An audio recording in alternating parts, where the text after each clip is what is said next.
सुलभ शौचालय आणि काही शौचालय आम्ही लोकांना दिलेली आहे चालवायला, ती सगळी महामंडळ आता ताब्यात घेणार आहे आणि 1 जून पासून राज्यातील सगळ्या एसटी डेपोवर प्रसाधनगृहामध्ये जाण्यासाठी सर्वसामान्य प्रवाशांकडनं 1ही रुपया घेतला जाणार नाही अशी घोषणा परिवहन मंत्री म्हणून मी आता कोल्हापुरातच करतोय, कारण निर्णय आम्ही घेतले की प्रसाधनगृहामध्ये 1ही रुपया आकारायचा नाही। तो सगळा जो खर्च आहे तो एसटी महामंडळाच्या माध्यमातून आम्ही करू, कारण एसटी महामंडळामध्ये सर्वसामान्य प्रवाशांकडून आम्ही 2 रुपये जो 15 तारखेपासून स्वच्छता कर लावलाय, त्या स्वच्छता कराच्या माध्यमातून तो खर्च आम्ही स्वतः त्यातून खर्च करू।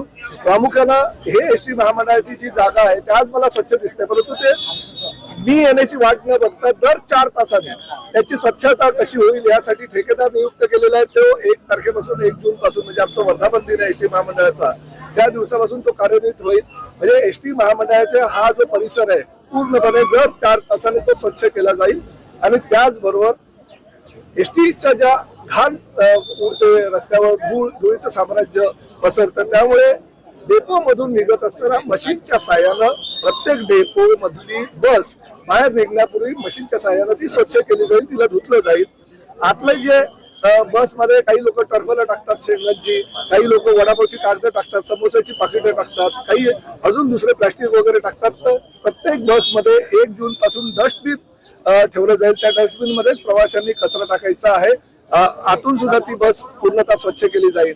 आमचे जे ड्रायव्हर कंडक्टर आहेत त्यांच्या ज्या रूम आहेत त्या रूम मध्ये गरम पाण्याची व्यवस्था नसते, ती गरम पाणी सुद्धा मोफत त्यांना दिलं जाईल। त्यांची जी रूम आहे ती स्वच्छ केली जाईल, स्टाफ रूम। आणि त्याचबरोबर जे पानपोळी आहे ती पानपोळी सुद्धा आम्ही आमच्या कॉन्ट्रॅक्टरला की म्हणजे ठेकेदाराला सांगितलेलं की ते पानपोळीची स्वच्छता ठेवणं, ते नळ चालू आहेत की नाही ते बघणं, नळामध्ये पाणी येत आहे की नाही बघणं, ह्या सगळ्या जबाबदाऱ्या ज्या आहेत त्या ठेकेदाराला दिलेल्या आहे। आणि 1 जून पासून हे सगळे यांची जी दुकान आहे पैसे घेण्याचे सगळं आम्ही बंद करू।